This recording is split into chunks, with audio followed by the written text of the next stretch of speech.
Toute la classe passe un test de force physique. Pour le réussir, tout le monde a acheté des stimulants au professeur. Tout le monde sauf notre MC. Il n'a tout simplement pas les moyens de s'offrir ces stimulants coûteux. Quand le test commence, les autres à peine. Ils réussissent à faire 30 tractions avec les poids de poignée magiques. Ils font de leur mieux, mais c'est leur limite. Quand c'est au tour de notre MC, le professeur décide de se venger de lui pour ne pas avoir acheté les stimulants et augmente le poids sur les bracelets magiques de manière considérable. Mais cela n'arrête pas le MC. Il fait facilement 100 tractions, humiliant tout le monde. Les autres n'arrivent tout simplement pas à comprendre comment ce minable fauché les a tous surpassés. Et voici comment il a obtenu une telle force. Joe était un rankeur du plus bas niveau avec des dettes écrasantes. La dernière chose qu'il a faite pour arranger sa vie sans espoir a été d'invoquer un démon qui pourrait le rendre riche et puissant. Cependant, ce n'est pas vraiment comme ça que fonctionne un pacte avec le diable. Il l'apprend à ses dépens quand un éclair s'abat du ciel et met fin à sa vie pathétique sur le champ. Quelques instants plus tard, il se réveille, avec un mal de tête abrutissant car il a encore un projet important à terminer. Quand notre garçon regarde son reflet, il est complètement choqué par son propre visage. En levant les yeux vers l'arbre blanc géant dans le ciel, il se demande ce qui est en train de se passer. C'est alors qu'un être mystérieux le félicite de l'avoir invoqué et lui accorde exactement 3 vœux. Cela le fait paniquer un instant, et il réalise finalement qu'il a été envoyé dans un autre. Au début, il pense qu'il est le protagoniste d'une histoire d'isekai et que le livre flottant lui accordant 3, un vœu est un Goldfinger qui exauce les vœux. Pensant que 3 vœux c'est trop peu, il a une idée de génie et demande audacieusement 10 vœux comme première requête. En entendant cela, le livre démoniaque s'excite en comprenant rapidement que ce n'est pas son invocateur d'origine. Le démon se transforme en sa véritable forme après avoir réalisé qu'une nouvelle âme est entrée dans le corps de Joe. Notre garçon est à la fois confus et mort de peur en voyant le monstre, qui lui dit qu'il a dévoré l'âme originelle du corps et qu'il était censé en prendre le contrôle. Il réalise rapidement qu'il a été envoyé dans le mauvais, et essaie de s'enfuir de là, aussi vite que possible. Pourtant, le démon claque des doigts et enflamme instantanément son corps, car le simple fait de penser à rompre le contrat, lui fera subir un châtiment infernal sans fin. Ces cris résonnent dans les rues, et le démon pense qu'il est temps de mettre fin à ces bêtises puisque le garçon était vraiment aussi pathétique qu'il le pensait. C'est alors que notre protagoniste, issu du monde de l'entreprise, a une idée. Il prétend que ça ne compte pas, comme une rupture de contrat si le châtiment du démon l'empêche de remplir sa part. En entendant un simple humain essayer de négocier avec lui, le démon est intrigué. Joe sourit d'un air suffisant, disant qu'il aurait déjà pris le contrôle de son corps par la force. Si cela avait été possible. Il affirme avec confiance que ce n'était rien de plus qu'un test de sa volonté et qu'il s'est montré plus que digne. Sa déclaration audacieuse fait éclater de rire le démon qui déclare qu'il est le premier humain à ne serait-ce que penser à pactiser avec le diable lui-même. Soudain, il obtient une chance de signer le contrat et le démon accepte de lui donner un nouveau départ s'il réalise ne serait-ce qu'un seul de ses vœux. Cependant, le salaud fait aussi son premier vœu d'obtenir 1000 vœux de plus. Le démon lui jette au visage qu'il n'a pas d'autre choix que d'accepter, puisqu'il est quasiment mort sinon. N'ayant plus le choix, il dit à son nouveau patron que l'affaire est conclue et signe le contrat avec son âme en jeu. Le lendemain matin, il arrive enfin à son appartement, ressemblant à un toxicomane, qui s'est fait attaquer par des chiens toute la nuit. Son nouveau patron l'a largué juste après la signature du contrat, mais il décide de prendre sur lui puisqu'il est maintenant pratiquement un esclave. Quoi qu'il en soit, en entrant dans l'appartement, il remarque que l'endroit est complètement délabré et qu'il n'y a personne à l'intérieur. Soudain, il ramasse une reconnaissance de dette signée avec du sang et se demande ce qui cloche avec sa famille. À ce moment-là, il entend une voix forte derrière lui et se fait frapper par une batte en métal à l'arrière de la tête. L'intrus malpoli lui hurle dessus pour avoir ignoré ses appels, mais son partenaire lui dit de ne pas frapper le gamin à mort. Son pote l'avertit que le gamin pourrait être dangereux puisqu'il est un oracle. Confus et furieux, notre héros demande au type qui ils sont, et le blondinet répond poliment avec un coup de pied brutal dans sa poitrine, en demandant où est sa vieille peau de mère inutile. Puis le type l'insulte d'avoir une mère stupide qui se crame à la tâche pour rembourser les dettes de son bon à rien de fils comme lui. Ça l'amuse que sa mère ne réalise pas qu'il sera toujours une ordure et les traite, lui et sa mère, de gâchis d'oxygène. Soudain, Chen se souvient d'un moment de son enfance où il a dit à sa mère qu'il ne voulait plus être un perdant. Il a fait un cauchemar où sa mère travaillait si dur qu'elle mourait d'épuisement, et il craignait au fond de lui que cela puisse arriver un jour. Quand il a demandé ce qui se passerait si Il ne s'éveillait pas en tant qu'oracle, sa mère a simplement dit au petit Shen d'arrêter de s'inquiéter. Elle a dit que même si le monde entier s'effondrait, elle serait toujours là pour lui, et lui a dit d'avoir confiance en lui.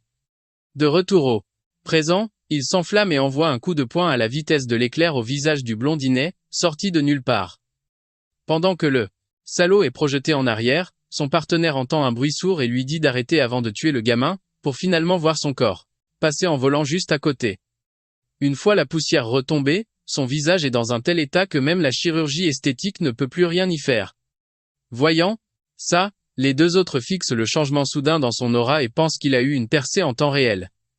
Pendant ce temps, notre gars leur lance son regard le plus glacial à ce jour, et dit à ces salauds de la fermer, décidant qu'ils doivent donner une leçon à ce morveux de rang E. Le sbire dit à June qu'il est temps de lui remettre les idées en place en lui cassant une jambe ou deux. Notre gars comprend qu'il parle de son pouvoir, et se dit qu'ils sont probablement d'un niveau supérieur au sien de toute façon. Alors que June abat son tuyau depuis le dessus, Chen le voit bouger au ralenti et l'esquive avec facilité. Il apparaît alors juste derrière le gorille avec une douce touche de son genou au visage. Son coup de pied sauvage envoie le crétin valser. Après ça, son partenaire attaque par derrière en se demandant comment un simple rang E peut être aussi agile. L'homme pense que Shen ne peut pas le voir, alors il vise à lui briser quelques côtes. Cependant, c'est sa propre cage thoracique qui se fait détruire par un coup de pied retourné à la place. Alors qu'il est jeté comme les ordures de la veille, le type n'arrive pas à croire ce qui est en train de se passer. L'homme supplie notre gars d'avoir pitié car il est seulement venu sur les ordres de l'INU pour récupérer l'argent du prêt. En entendant cela, il dit à l'usurier de dire à son patron qu'il aura son argent en temps voulu, donc il doit se calmer, et de foutre le camp de sa vie. Les sbires frissonnent à ces mots et se carapatent rapidement par la porte d'entrée. Juste, à ce moment-là, Joe demande au démon s'il est là. Et Goldfinger est surpris que l'amateur ait pu sentir sa présence. Il répond qu'il a pu sentir son pouvoir déferler puissamment dans son corps, et le démon lui dit d'être reconnaissant pour l'aide. Notre garçon, tout excité, le flatte en l'appelant patron et dit qu'il n'a besoin d'avoir peur de personne s'il emprunte son pouvoir.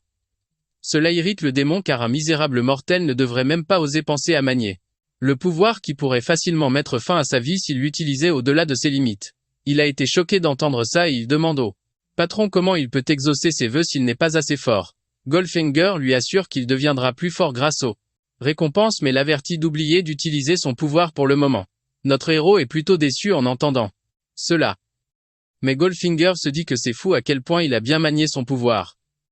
Cela l'amène à se demander si Joe est secrètement son ancien partenaire. Après cela, il interroge le patron sur son deuxième vœu et sur ce qu'il doit faire ensuite. Mais le démon lui dit simplement d'oublier ça et de faire ce qu'il veut pour l'instant. En entendant cela, il soupire car il y a beaucoup de choses qu'il doit apprendre sur ce nouveau monde, et il semble que son nouveau corps ne sera pas si utile. Il sort le téléphone de Joe pour se faire une meilleure idée de ce à quoi ressemblait vraiment la vie du garçon. D'abord, il remarque qu'il n'a pas reçu un seul message ou appel de sa famille. Mais quand il ouvre le message de sa sœur, ce qu'il voit le laisse complètement sans voix. Elle lui a envoyé un message il y a un moment pour qu'il vienne aussi vite que possible parce que leur mère était tombée dans le coma. Plus tard à l'hôpital, il ouvre la porte brusquement, plein d'angoisse. À l'intérieur, il voit une fille qui semble être sa sœur, penchée avec une profonde inquiétude devant le lit de leur mère.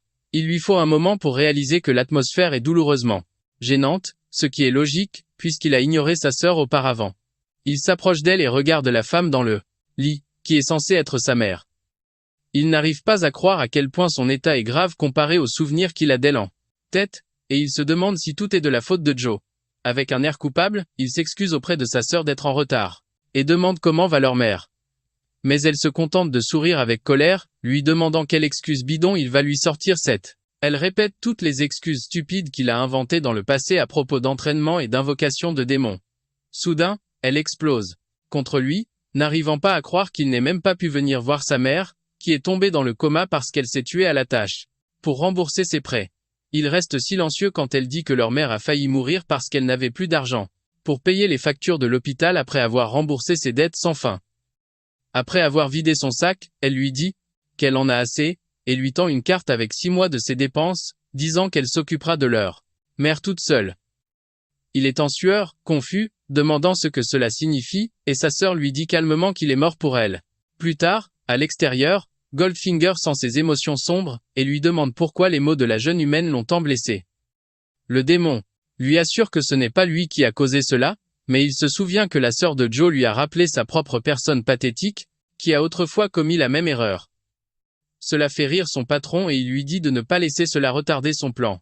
En entendant cela, Joe lui demande si devenir plus fort résoudra tous ses problèmes et le démon confirme qu'ils disparaîtront tous, s'il prouve qu'il en a les capacités. Sur ce, il est pleinement déterminé à commencer son arc d'entraînement. Pendant ce temps, dans une boîte de nuit, le patron du créancier dit à sa secrétaire de faire travailler leur équipe rapidement car ses clients ne vont pas attendre indéfiniment. Mais sa secrétaire l'informe qu'un étudiant a en fait tabassé 3 de leurs hommes. En apprenant cela, le gangster se souvient que ces hommes ont essayé de recouvrer un paiement avant la date limite et ont ruiné sa réputation.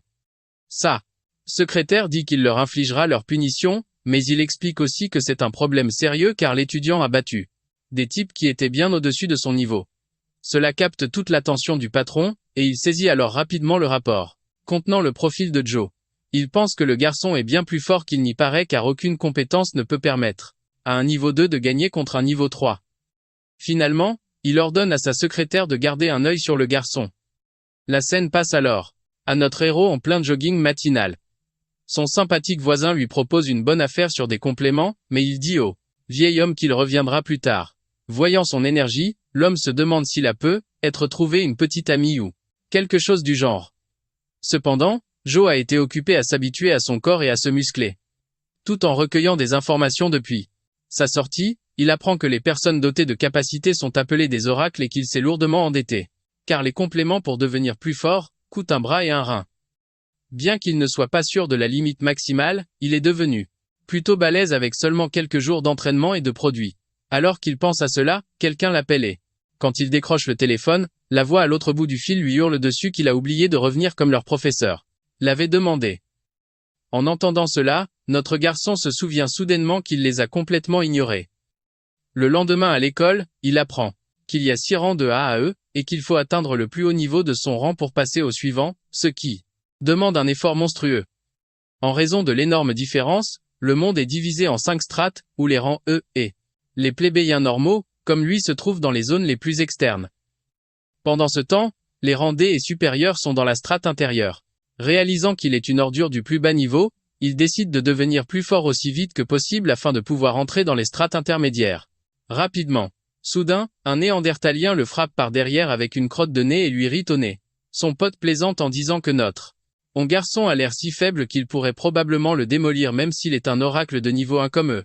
En entendant cela, notre garçon est agacé que des singes comme eux existent encore dans ce monde. À ce moment-là, le professeur arrive pour le cours. Plus tard, dehors, il s'étire et pense que sa vie scolaire se passe plutôt bien jusqu'à présent. À cet instant, quelqu'un l'interpelle de derrière. Quelques minutes plus tard, le type à la crotte de nez est choqué de voir notre garçon se battre avec le gars le plus fort de leur classe. Son pote n'est pas surpris, cependant, car il a l'habitude de voir Joe se battre. La brute dit à notre héros qu'il est devenu trop arrogant pour son propre bien, simplement parce qu'il a eu de bonnes notes aux examens écrits. Il dit que la vraie valeur d'un oracle vient de la force, et que sa force de niveau 1 est de la merde. En entendant cela, le pote rappelle à la brute qu'il est aussi une merde de niveau 1. Ce qui rend la brute si folle de rage qu'il lance un crochet violent. Joe attrape sans effort le poing avec une seule main et lui tord le poignet avec l'autre main, en lui demandant s'il a fini de jacasser. Le type en colère n'arrive pas à croire qu'il se fait maîtriser par lui, et il se demande si Joe n'a pas grandi depuis la dernière fois, lui aussi. Ensuite, Joe lui renvoie ses propres mots en pleine figure, disant que la force est tout, puis demande poliment la permission de lui défoncer le portrait. Pendant que le type transpire à grosses gouttes, pensant qu'il va se faire tabasser, l'entraîneur apparaît soudainement et devient furieux contre notre gars pour avoir semé le trouble dans son cours. L'entraîneur a l'air plus irrité que jamais et lui demande s'il compte foutre le bordel dès son retour. Notre gars prend son air le plus innocent et prétend qu'il ne faisait que s'amuser. La brute retire sa main brusquement et lui dit de lâcher. Voyant les choses se calmer, l'entraîneur avertit notre héros une dernière fois et ordonne à tout le monde de s'aligner pour le test. Bientôt. Après, les élèves se rassemblent près d'une barre de traction, pendant que le coach Gigia commence son baratin. Il les motive, en parlant du tournoi à venir contre d'autres écoles, promettant que de bons résultats n'apporteront pas seulement la gloire à l'école, mais ouvriront aussi les portes des académies d'élite. À la fin de son discours, Il commence sans vergogne à faire la promotion de ses compléments miracles. Tel l'escroc qu'il est. Le défi commence avec la brute qui enchaîne 50 tractions d'un coup. J n'ai pas impressionné et dit que cela ressemble plus à un défi TikTok qu'à un test sérieux. À ce moment-là, une voix l'interpelle, lui demandant s'il va bien. La déléguée de classe avoue qu'elle était inquiète car il avait ignoré ses messages. Pendant des jours. Elle essaie rapidement de se rattraper, disant qu'elle était juste curieuse à son sujet, mais notre gars la rassure en lui disant que rien ne s'est passé. Changeant de sujet, elle lui demande pourquoi il refuse d'acheter les compléments douteux du professeur. Joe répond, sans détour, qu'il est fauché. Elle essaie de le prévenir des conséquences s'il n'effectue pas l'achat, mais son nom est appelé avant qu'elle ne puisse finir. Lui souhaitant bonne chance, il la laisse y aller. Elle ne réussit que 25 tractions avant d'échouer. Mais l'entraîneur se souvient qu'elle lui a acheté 2 bouteilles et augmente comme par magie son score à 35. Notre gars comprend soudainement que c'est la vraie raison pour laquelle chaque élève a acheté cette camelote hors de prix, sinon il risquerait de se faire expulser. Finalement, Joe s'avance pour son tour à la barre. L'entraîneur plisse les yeux, parfaitement conscient que notre héros n'a pas acheté une seule bouteille. Un sourire narquois se dessine sur son visage alors qu'il décide d'en faire un exemple, pour ne pas avoir acheté sa marchandise de pacotille. Pendant ce temps, Joe examine la barre de traction et les protège-poignets, notant qu'ils ont l'air normaux à première vue, mais qu'il doit y avoir une astuce. Dès qu'il saisit la barre, ses yeux s'écarquillent de surprise. Son corps lui semble soudain plus lourd, et il comprend rapidement que les cristaux incrustés dans les protège-poignets ajoutent un poids supplémentaire. Malgré cela, notre gars refuse d'abandonner, réalisant que les cristaux doivent avoir une limite de poids. Persévérant, il enchaîne les répétitions comme si de rien n'était. Les autres élèves le regardent, incrédules, abasourdis, de voir que le soi-disant faiblard les surpasse avec aisance. Ils hallucinent quand Joe dépasse les 100 répétitions, criant qu'il doit être au moins de second rang. Quand il lâche enfin la barre, une foule l'entoure, le bombardant de questions sans fin. Pendant ce temps, l'entraîneur est pétrifié, se demandant si le garçon ne s'est pas secrètement dopé avec des stimulants. La peur s'installe alors qu'il réalise que les élèves pourraient ne plus avoir besoin de ces compléments douteux. À ce moment précis, un sourire diabolique, manigançant un sale plan pour notre héros. La scène passe au proviseur, qui fulmine au téléphone, à propos de l'annulation de leurs événements de second rang. Il soutient que l'école est sous-financée et s'en sort à peine, avec des élèves de 3e rang. L'homme à l'autre bout du fil répond sans détour que le système recherche des oracles d'élite. C'est pourquoi l'argent est injecté dans les meilleures écoles. Raccrochant brutalement le téléphone, le proviseur se prend la tête entre les mains de frustration, réalisant que l'école n'a pas les fonds pour produire un seul oracle d'élite. Son regard se pose sur un cristal noir enfermé dans une vitrine, alors qu'il se creuse la tête, pour savoir comment maintenir l'école en activité. Sa réflexion est interrompue par la voix du coach. Gigia qui l'appelle de l'extérieur du bureau. Le coach entre et dépose fièrement une liste de noms qui, selon lui, vont devenir des oracles d'élite. Le proviseur parcourt le papier et voit immédiatement que chaque personne listée est à peine de premier rang, et pourtant le coach les vend comme des prodiges. Le coach dit alors, il y a un élève qui n'est pas apte à devenir un oracle, et le proviseur mord à l'hameçon, demandant de qui il s'agit. L'histoire revient à notre héros, qui se dirige vers le bureau du proviseur, avec le démon qui rôde à ses côtés. Le livre maudit lui demande quel coup il a préparé cette fois-ci, mais Joe reste silencieux. Debout devant la porte, il se souvient de la sale réputation du proviseur et espère que rien de fâcheux ne sortira de cette réunion. Au moment où il tend la main vers la poignée, des flammes jaillissent devant lui, le prenant complètement au dépourvu. Le démon s'illumine, ravi que le souhait déclenché dont il a parlé plus tôt soit enfin apparu. Il ordonne à Joe de retrouver l'objet rapidement, mais Joe commence à se plaindre du timing ridiculement mauvais. Ses pensées sont interrompues lorsque le proviseur lui-même rompt le silence, lui disant d'arrêter de perdre son temps et d'entrer. En entrant, Joe demande poliment pourquoi le proviseur l'a convoqué. L'homme feuillette son dossier scolaire, puis demande à l'élève ce qu'il pense qu'il faut pour devenir un oracle. Sans attendre de réponse, le proviseur répond lui-même, en disant « Tout se résume à l'argent ». Il dit ensuite à Joe, sans aucune hésitation, d'abandonner maintenant, tant qu'il en est encore temps. Le visage de Joe se décompose et le proviseur poursuit en expliquant que le coût pour former un oracle est bien trop élevé. Il insiste sur le fait que Joe n'est qu'un gamin fauché qui ne peut absolument pas survivre ici sur le long terme. Dans sa tête, il se dit qu'il vaut mieux limiter les pertes avec les élèves faibles dès maintenant et il est même prêt à rembourser les frais de scolarité. Joe prend quelques secondes pour analyser la situation. Pendant ce temps, les yeux du démon s'écarquillent car il réalise soudain que le cristal est l'objet et dit à notre héros de s'en emparer. Il chuchote discrètement au livre maudit de le prendre lui-même, mais le démon lui rappelle immédiatement qu'il a besoin de quelqu'un d'autre pour agir. Joe s'arrête, perdu dans ses pensées, réalisant qu'il doit absolument entrer dans la zone centrale, ce qui signifie qu'il ne peut pas se permettre d'être renvoyé d'ici, quoi qu'il arrive. Il réfléchit et se souvient qu'aucun élève de cette académie n'a jamais dépassé le niveau E2, ce qui explique précisément pourquoi ces élèves sont si précieux. Notre garçon demande alors au démon s'il peut décider de la récompense de cette mission. À ce moment, le démon comprend ce que Joe a en tête. Mais avant qu'il ne puisse parler, Joe lui coupe la parole et déclare qu'il veut la compétence empreinte de pouvoir. Goldfinger explose, lui hurlant dessus et lui rappelant à quel point ce choix est vraiment fou et dangereux. Mais notre gars est déterminé. Il soutient que s'il finit renvoyé, alors le vœu du démon pourrait ne jamais se réaliser et il exige que le livre maudit lui fasse confiance. À contre-cœur, Goldfinger cède et admet que quoi qu'il arrive à partir de maintenant, ce ne sera pas de sa faute. Un panneau lumineux se matérialise devant Joe, lui demandant s'il veut la compétence d'emprunt de pouvoir. Il accepte instantanément sans hésitation. Le directeur interrompt alors ses pensées, lui demandant s'il a un dernier mot à dire. Il répond fermement qu'il veut que le directeur évalue à nouveau son niveau, et ne décide qu'après. Le directeur secoue la tête devant cette demande désespérée, mettant tout de même la main au contact. Il note que la force de Joe est supérieure à ce que les registres suggèrent, mais toujours loin d'être suffisante pour rester. Fermant les yeux, Joe réalise que c'est sa dernière chance et essaie désespérément d'absorber autant d'énergie stellaire que possible. Il commence alors à émettre une aura pure, choquant le directeur. Même le démon est pris par surprise car il ne s'attendait pas à ce que l'énergie du gamin surpasse le pouvoir qu'il lui a prêté. Le directeur recule sous le choc en essayant de comprendre ce qui vient de se passer. Il réalise que Joe a d'une manière ou d'une autre percé et atteint le 4e niveau à l'instant. Serrant les dents, l'homme retrouve son calme et interpelle notre gars, lui disant de participer au prochain tournoi de l'école. Joe cligne des yeux de surprise, essayant de comprendre pourquoi le ton du directeur a changé si soudainement. Une fois la poussière retombée, il comprend que le type veut probablement sortir l'école du pétrin et l'utiliser pour frimer devant le ministère de l'Éducation. Le directeur admet que pour joindre les deux bouts, il voulait éliminer les élèves inutiles et s'excuse ensuite d'avoir impliqué Joe dans ce pétrin. En récompense, il lui accorde une bourse complète plus 6 bouteilles de compléments chaque semaine. Il lui dit les choses clairement, en disant « Notre héros doit représenter son école car tout l'avenir de l'académie repose sur lui ».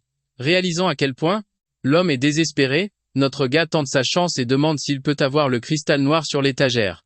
Le directeur explique qu'il est taillé dans un cristal d'étoile noire rapporté à l'origine par l'ancien directeur et qu'il représente la foi de l'école. Mais il soupire ensuite en disant que si l'école s'effondre, son symbole ne signifie rien. Il accepte donc de le lui remettre. Notre héros répond avec confiance, promettant qu'il donnera tout pour gagner le tournoi.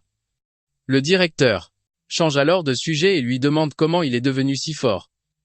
Joe répond nonchalamment, disant qu'il cachait sa force tout le temps. Le directeur s'étouffe presque, pensant que dissimuler un niveau est la technique ultime de pro-gamer et il jure qu'il n'en dira pas un mot à personne. Juste à ce moment, une femme entre dans le bureau et le directeur lui ordonne de raccompagner Joe à la classe d'élite. Un peu plus tard, elle explique que tout le 2e étage est réservé uniquement aux élites. Changeant de sujet, elle demande nonchalamment quel genre de lien il a avec le directeur, mais Joe élude la question sans rien lui révéler. À ce moment précis, le coach Gigia déboule à toute vitesse. Il s'excuse, en disant qu'il a supplié le directeur de reconsidérer la décision, mais que ce fut sans succès. L'enseignante le coupe court, clarifiant que Joe n'est pas du tout renvoyé et qu'il est en fait transféré dans la classe d'élite. Elle ajoute que le proviseur le cherche maintenant, ce qui fait blêmir l'entraîneur. Plus tard cette nuit-là, il se traîne pour rentrer dans son minuscule appartement et s'effondre sur le lit. Il marmonne pour lui-même, se demandant comment diable un gamin fauché comme lui est censé atteindre le niveau 4 en si peu de temps. Le démon l'interrompt immédiatement, lui rappelant la mission en cours. Goldfinger l'avertit que son pouvoir ne trompera pas les humains éternellement, et il admet qu'il avait déjà compris cela. Pourtant, il se dit qu'il a des compléments gratuits et qu'il a évité l'expulsion, donc la vie n'est pas si mal. En ce moment, en regardant son téléphone, il réalise que la vraie crise reste la montagne de dettes, et il doit élaborer rapidement un plan pour gagner de l'argent. Le lendemain à l'école, il a l'air plus déprimé que jamais. en regardant la zone poussiéreuse et délabrée, il se demande dans quel taudis il vient d'entrer. Soudain, quelqu'un l'appelle par son nom. Un homme lui fait signe de loin, lui disant de s'approcher avec un grand sourire. Ils engagent la conversation et l'homme s'excuse de ne pas l'avoir trouvé plus tôt, car il est toujours débordé par ses obligations de classe. Le type se présente comme le professeur Jenny. Joe demande immédiatement s'il est vraiment le seul professeur ici. Jen se gratte la tête, admettant que l'école n'a pas été très performante et qu'il est le seul assigné à la classe avancée. Il ajoute qu'ils utilisent la section la plus intérieure pour l'entraînement, c'est pourquoi les couloirs extérieurs prennent la poussière. En poussant la porte, le professeur rassure Joe de ne pas s'inquiéter, insistant sur le fait que les installations sont toujours de premier ordre. Il promet même que les choses ne seront jamais ennuyeuses. Pendant que notre héros regarde avec admiration, l'intérieur ne correspond pas du tout à l'extérieur et ressemble à une salle de sport de classe mondiale. Son professeur explique que les élèves s'entraînent tout seuls et propose de le présenter. Il pense que l'endroit ressemble à un club de fitness 5 étoiles avec des élèves pleins d'énergie, bien qu'il en surprenne quelques-uns lui lançant des regards en coin. Son professeur appelle alors tout le monde pour présenter le nouveau venu. Il s'incline poliment et les salue avec respect, mais un garçon aux cheveux rouges au fond cherche immédiatement les ennuis, croisant les bras avec un sourire narquois. Il se moque de Joe, lui disant de laisser tomber la comédie et d'admettre qu'il a utilisé ses relations pour entrer. Le professeur le rabroue, lui hurlant de bien se comporter, expliquant que Joe a été transféré uniquement sur la base de ses compétences. Le type n'avale pas ça. Il plisse les yeux comme un prédateur, repérant une proie facile et défie Joe en duel sans crier gare. Les élèves s'animent instantanément, ravis de voir un duel pour la première fois depuis des lustres et commencent à faire circuler des rumeurs. Un élève blond au fond demande ce qui se passe, et une fille aux cheveux roses explique qu'un combat est sur le point d'éclater. Cela pique l'intérêt du blond et il demande rapidement plus d'informations sur ce soi-disant nouvel élève. De retour avec notre héros, le professeur lui conseille de refuser le défi, mais Joe accepte sans hésitation. Il ajoute calmement que le match lui convient tant que les coups mortels sont interdits.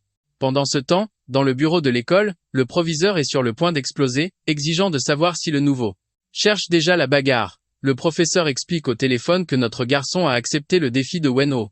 Retour au combat. Aucun des deux ne recule alors qu'ils se font face et accumulent une aura de folie. Le proviseur trouve cela étrange, mais se dit que le gamin veut juste connaître son niveau actuel, alors il autorise le duel à avoir lieu dans l'arène. Quelque temps plus tard, les deux élèves se tiennent derrière des pupitres séparés pendant que le professeur énonce les règles. Premièrement, il ne peut y avoir aucune interférence extérieure, et deuxièmement, les deux combattants doivent s'affronter au même niveau d'étoile. Wen-Oh a du mal à croire que Joe est vraiment aussi un oracle de rang E. Leur professeur termine alors les instructions, en leur rappelant fermement qu'il est absolument interdit de frapper les points vitaux. Les deux adversaires commencent à se tourner autour pendant que le professeur leur rappelle que la force létale n'est autorisée sous aucun prétexte. Il poursuit en disant que celui qui perd ne pourra pas se venger par la suite, quel que soit le résultat. Un coup net au visage ou un abandon mettra fin au duel immédiatement. D'un geste de la main, leur professeur donne le signal du départ, espérant en finir rapidement quand Wen-Oh foncé vise directement son cou. Il ne bronche même pas et attrape son bras, le déséquilibrant complètement. Le rouquin frappe à nouveau instantanément, réalisant que ce type peut être du sérieux. Wen-Oh déchaîne alors une rafale de coups implacables, mais Joe esquive chacun d'eux avec une précision calme. Frustré, Wen-Oh change soudainement de tactique et tente de placer un coup de pied. La jambe pivote en l'air et le rouquin déchaîne sa technique signature, le wind hook kick. Joe parvient à bloquer avec son bras, bien que le rouquin sourit, supposant que le match est maintenant décidé. Depuis cette même position, il le surprend avec un coup de pied vif visant le cou de Wen-Oh. Le rouquin tente de se reprendre, se demandant comment diable ce type connaît même les arts martiaux, se rattrapant avant de tomber. Wen-Oh pense que la seule chose qui compte maintenant est de protéger son visage à tout prix. Mais juste au moment où il se retourne, Joe lui tapote calmement le nez avec le poing fermé. Avec un sourire en coin, il demande si cela signifie la victoire, laissant Wen-Oh figé d'incrédulité. L'arène reste silencieuse un instant, jusqu'à ce que le professeur Zhang déclare officiellement Joe vainqueur. Wen-Oh n'arrive pas à croire qu'il a vraiment perdu contre quelqu'un. Et tout le monde est surpris par le résultat choquant du match. Il pense que notre gars est tout simplement trop fort. Pendant ce temps, il pense que le 7 match s'est terminé bien trop vite. Mais il a quand même réussi à en tirer une leçon. Il demande alors à Wenhao s'il a des objections à présent.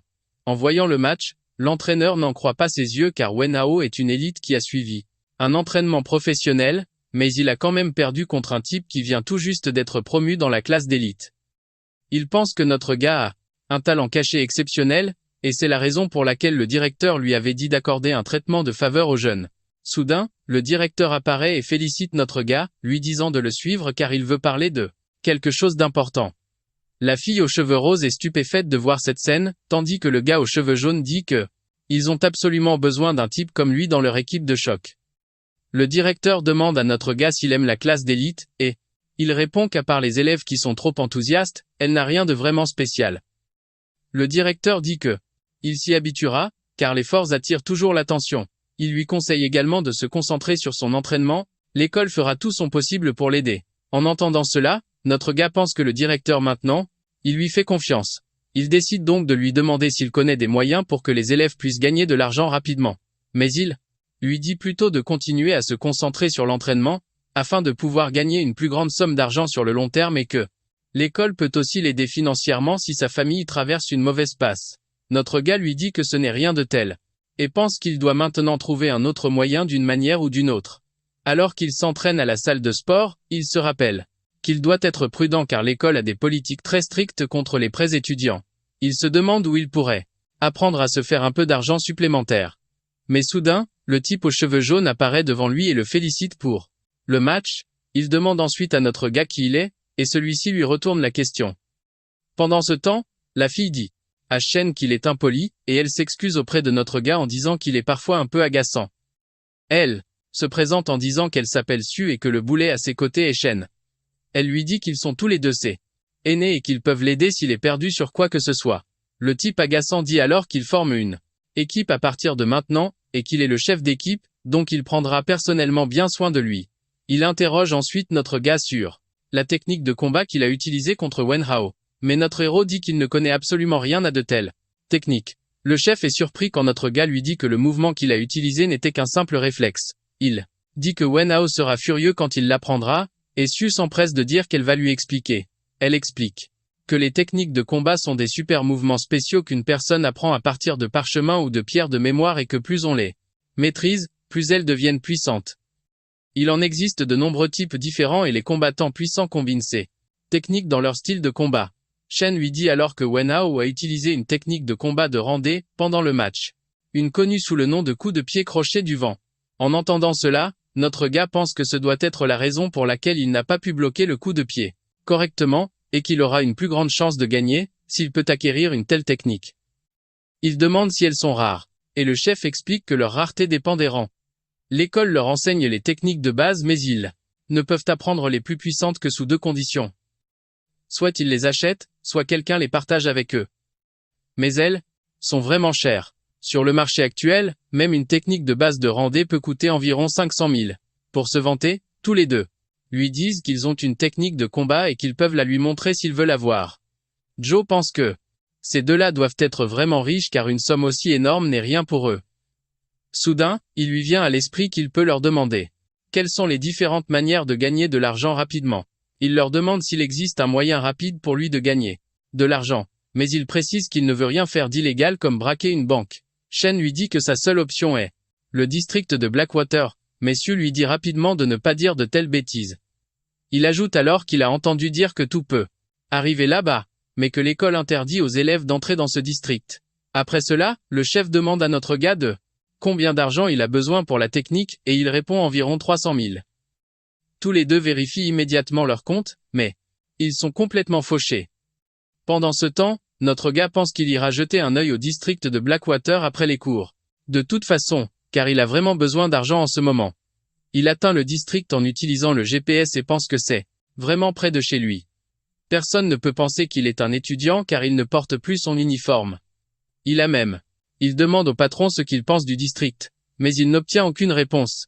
D'après ce qu'il a entendu, les zones extérieures n'ont pas de combattants puissants et son niveau de puissance est équivalent à celui d'un oracle de niveau 4, donc il peut facilement se charger de n'importe qui.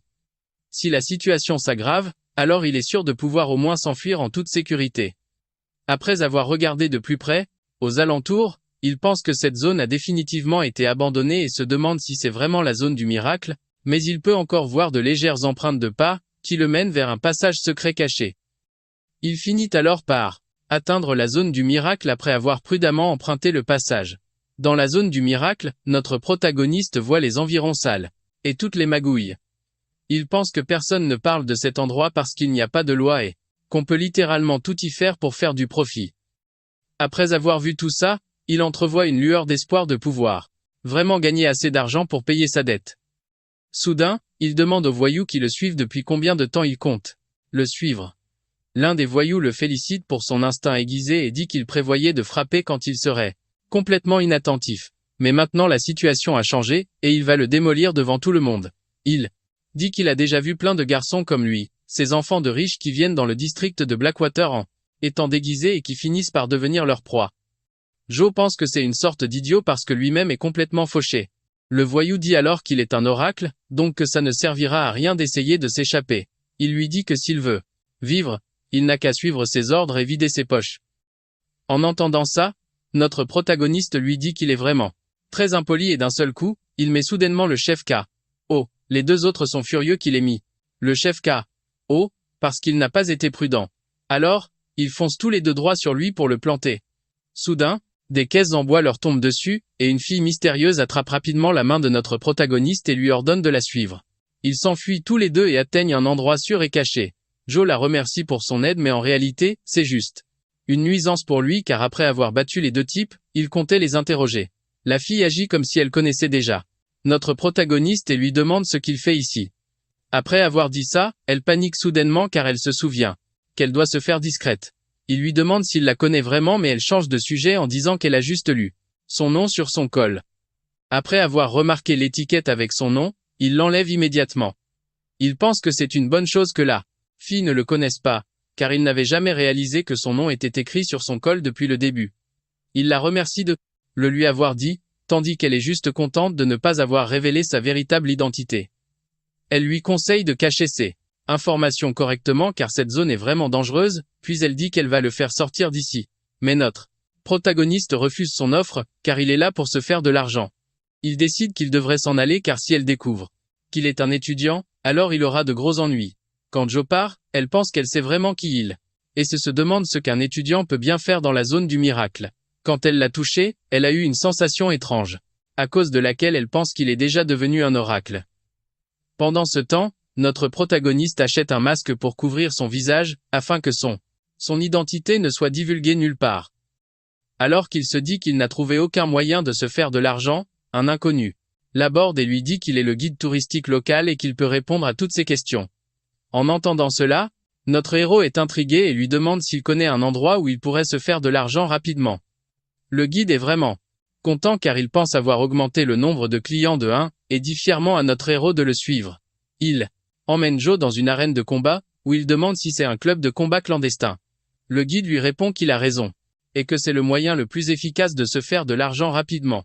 Il explique qu'aujourd'hui, le vainqueur remportera le prix en argent, ainsi qu'un certain montant provenant des paris placés. Il dit que des oracles participent également à ces combats. Donc ces combats sont à haut risque, mais à haute récompense. Après avoir jeté un œil au combat en cours, il se dit qu'il a sans aucun doute une chance de tout remporter. Le guide demande à notre héros s'il veut participer car il peut lui procurer des jetons de paris. Il lui dit qu'il va de toute façon tenter sa chance pour le prix. Suivant notre héros, la fille mystérieuse entre également dans le club de combat et commence à le chercher. Soudain, elle voit notre héros debout sur le ring et se demande ce qu'il fait ici. Le type moche se la joue devant Joe, disant qu'il est un combattant classé, mais notre héros le met KO d'un seul coup. La foule trouve ça ennuyeux car chaque combattant est mis KO en un seul coup de poing. Notre héros pense qu'il devrait en finir le plus vite possible et il se débarrasse également des deux combattants suivants. Juste après. En voyant ces combats, le patron du club est complètement perplexe car il l'a seulement laissé combattre parce qu'il avait l'air faible. Le sbire lui dit qu'après avoir vu tous ces combats, tous les combattants ont déclaré forfait et que les clients exigent des remboursements car ils pensent que tous ces matchs sont truqués. Immédiatement, le patron ordonne à ses subordonnés de préparer un match spécial car il ne va pas le laisser repartir avec tout le prix. Pendant ce temps, il bat son dernier adversaire et demande s'il peut maintenant avoir le prix. L'annonceur dit que la foule est toute excitée par ces combats Alors ils ont organisé un match spécial. Notre héros se dit qu'ils n'ont jamais eu l'intention de lui donner l'argent. De l'autre côté, les sbires amènent un chariot auquel un monstre est attaché. L'annonceur dit que le match spécial se déroulera contre le Niflin, aussi connu comme le monstre, et en le voyant, Joe est sincèrement surpris. Les PNJ le détachent du chariot et le monstre tombe au sol comme un cadavre. Il sort immédiatement du ring et le ferme à double tour. Le gars reste là, à se demander ce qui se passe. Soudain, le monstre se réveille de son sommeil et arbore un regard vraiment menaçant. Un type enrobé dans la foule réconforte sa copine en disant qu'il peut facilement battre le monstre d'un seul coup de poing. Mais en réalité, il a failli se faire dessus en voyant cette bête. La fille mystérieuse se demande comment une chose pareille peut même être ici. Elle sait que Joe ne peut pas s'en sortir tout seul et qu'elle pourrait le sauver avec ses pouvoirs, mais alors sa couverture serait grillée et ses plans révélés. Pendant ce temps, notre héros pense qu'il est dommage que le patron ne soit pas là à un tel moment, et qu'il va certainement avoir du mal à vaincre ce monstre. Quand il le regarde dans les yeux, il a l'impression d'être la proie et le monstre, le chasseur. Son sixième. Son instinct lui hurle de s'enfuir, car cette chose est extrêmement dangereuse.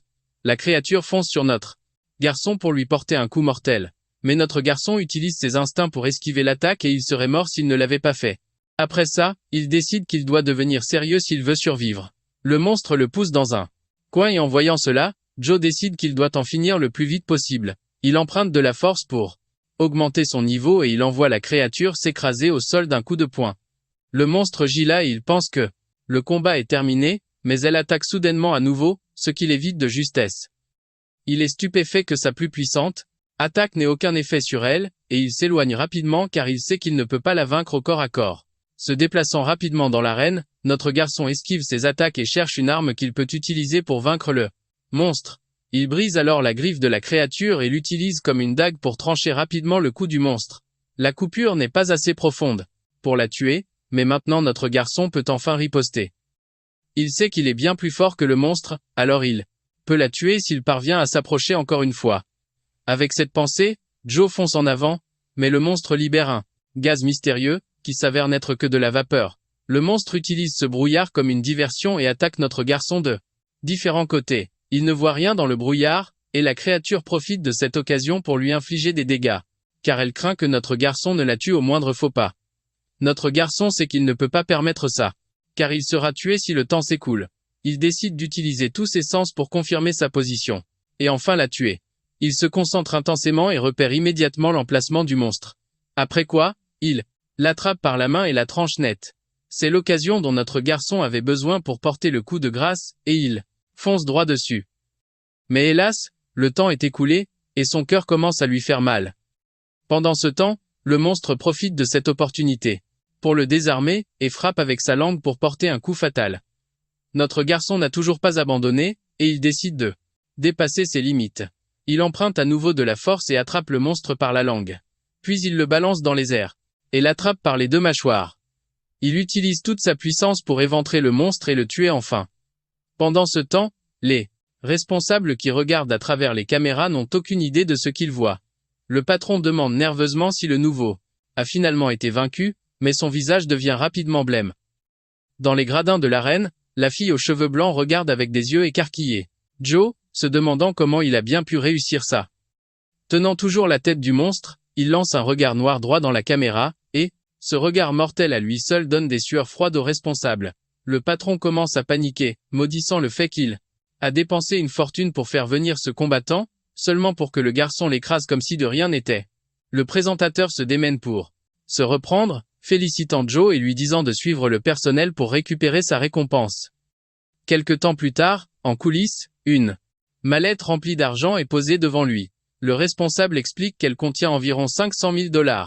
Il tend la main pour la prendre, mais le patron la referme brusquement. Avec un sourire louche, il déclare que le marché a changé, soit Joe devient un combattant permanent et obtient la totalité de la somme, soit il repart avec seulement un quart. Notre gars plisse les yeux, lui ordonne de répéter ça. Le patron s'énerve, hurlant que tous les autres concurrents se sont enfuis après ce combat, et que son précieux guerrier a été atteint du syndrome de la tête qui disparaît. Notre gars réplique que ce n'était pas leur accord initial. Il lui rappelle que les termes du contrat stipulaient que les combattants ne sont pas responsables si leur adversaire meurt sur le ring, demandant à nouveau si ce n'était pas la condition convenue. l'aura de Joe suffit à elle seule à faire pâlir le visage de l'homme. Dégageant une aura meurtrière, il exige le paiement intégral, sinon il y aura des conséquences. Après avoir entendu ça, le patron sort brusquement une arme à feu, pour le menacer, mais il ne cille même pas. En un seul mouvement, notre héros démonte l'arme et brise le doigt du malfrat. Hurlant de douleur, le patron ordonne à ses hommes de cribler le gamin de balles. Ses sbires dégainent instantanément leurs armes, prêts à tirer. Ils soupirent juste d'agacement, visiblement de plus en plus irrités à chaque seconde. Dehors, là, un fille aux cheveux blancs se crispe alors que des coups de feu éclatent soudainement. Un instant plus tard, un homme est projeté à travers la fenêtre, volant comme une canette de soda vide, atterrissant près du garde du corps inconscient au sol. La foule se demande si une sorte de film est en train d'être tourné. La fille aux cheveux blancs, cependant, soupçonne que tout ce chaos est l'œuvre de Joe. Pendant ce temps, notre héros est en train de démolir les gardes du corps sans la moindre hésitation, indifférent au fait qu'ils aient des armes. Un malfrat chauve lève son arme pour tirer, mais à la place, il lui défonce la tête à travers le mur. Faisant irruption dehors, il détale avec l'argent en main pendant que les malfrats à l'étage hurlent des ordres pour le capturer. Alors qu'il sprinte dans les rues, il réalise qu'il atteint ses limites et que son corps ralentit. Ses blessures drainent aussi lentement sa force. Soudain, une main attrape son sweat à capuche et le tire brusquement dans une ruelle étroite. La fille de tout à l'heure lui plaque rapidement une main sur la bouche alors que les malfrats passent en courant sans les remarquer. Une fois la voie libre, elle lui dit qu'il est en sécurité, et Joe reconnaît son visage. Elle lui dit d'économiser ses forces, et lui révèle qu'elle connaît une issue de secours secrète. Le guidant vers un tunnel, elle l'avertit que s'il ne bouge pas maintenant, les malfrats boucleront tout le quartier et le captureront. Il essaie de répondre, mais elle lui coupe la parole, lui disant de se dépêcher.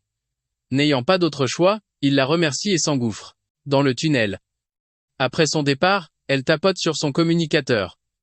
À l'autre bout du fil, une voix demande avec colère de savoir où elle a bien pu passer.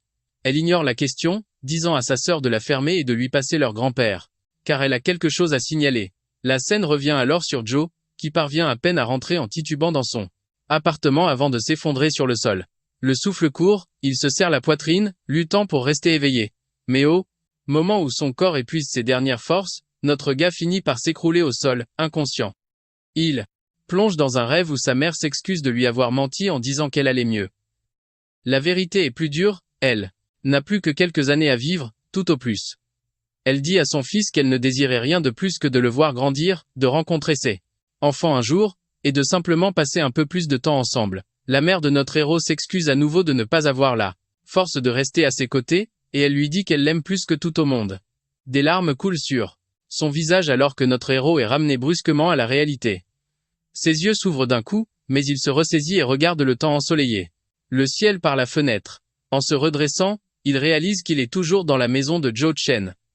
Un soulagement l'envahit en constatant qu'il est en vie, même si c'est ce cauchemar d'enfance qui l'a réveillé. Puis, une voix résonne dans sa tête, lui demandant s'il est enfin réveillé, le prenant au dépourvu. Il demande alors au démon où il a bien pu passer ces derniers jours, mais le livre maudit marmonne une excuse à propos d'affaires. Au lieu de ça, il lui retourne la question, demandant ce qu'il a fait pour se retrouver inconscient pendant 2 jours d'affilée. Avant qu'il ne puisse répondre, le démon devine qu'il s'est faufilé dans l'arène souterraine, a brûlé trop d'énergie, et a affronté un monstre en face à face.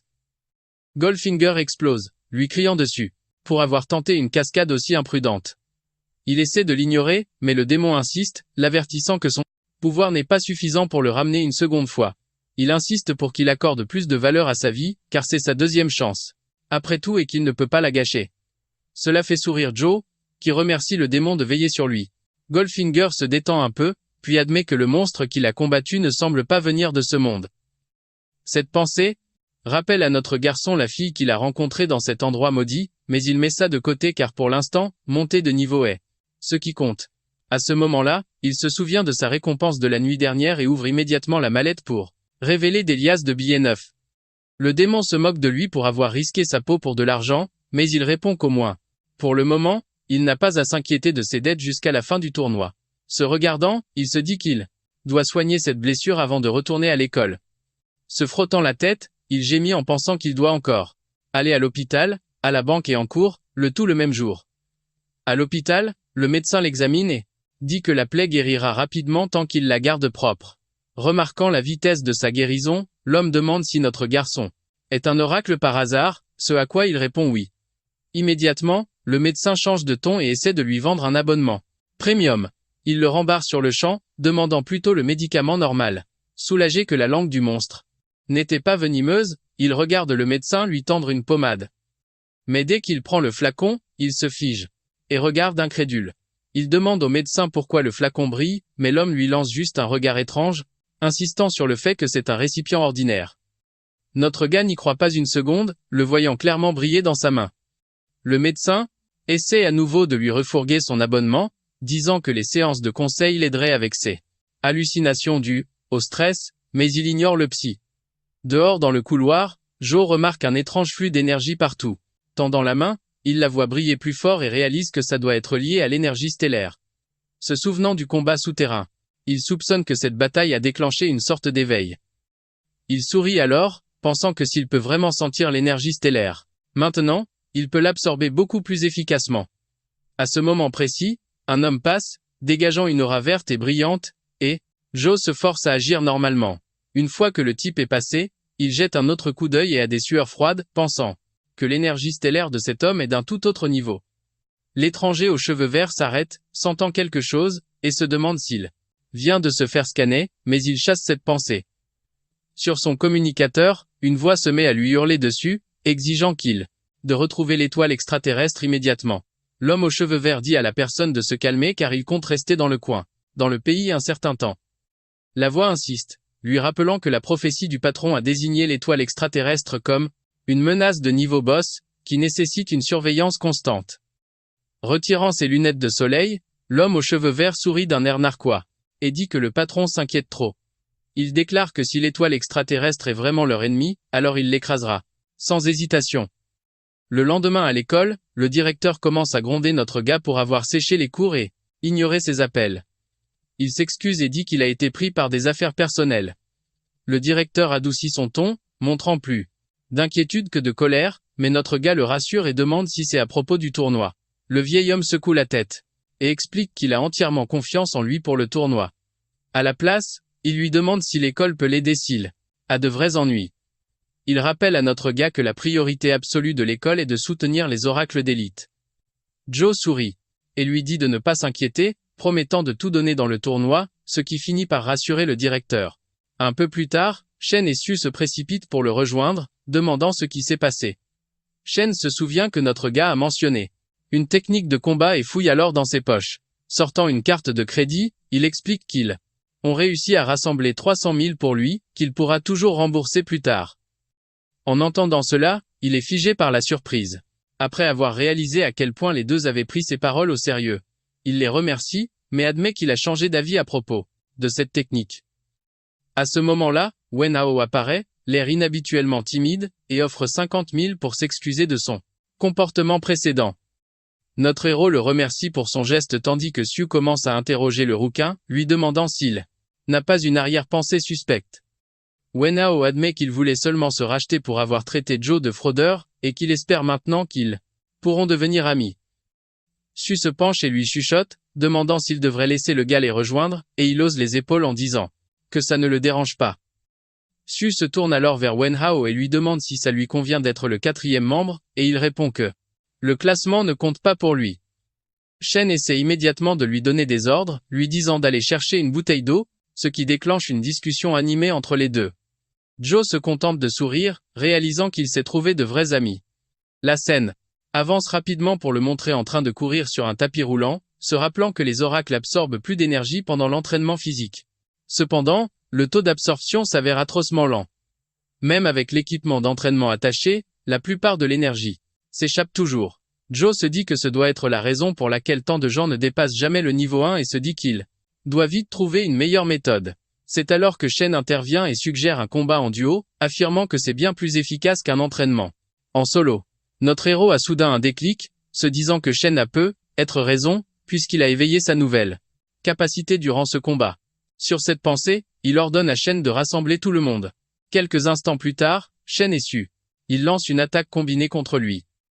Il les repousse, satisfait des résultats, avant de dire aux deux de se reposer. Il souligne que cela fait déjà plus d'1 heure qu'ils s'entraînent. Pendant que Shen et Su reprennent leur souffle, Su admet qu'elle pensait qu'il plaisantait quand il a parlé d'un entraînement à 1 contre 2, et Shen ajoute « Cette méthode d'entraînement est follement efficace ». Il se tourne ensuite vers Wen en lui disant que c'est son tour maintenant et le rouquin sourit, plus que prêt à se lancer. En regardant le groupe, Joe en conclut que la théorie est correcte car le taux d'absorption de tout le monde monte en flèche et qu'ils vont monter de niveau, plus vite que jamais. Quant à lui, avec un taux d'absorption naturellement élevé, il peut pousser le test plus loin.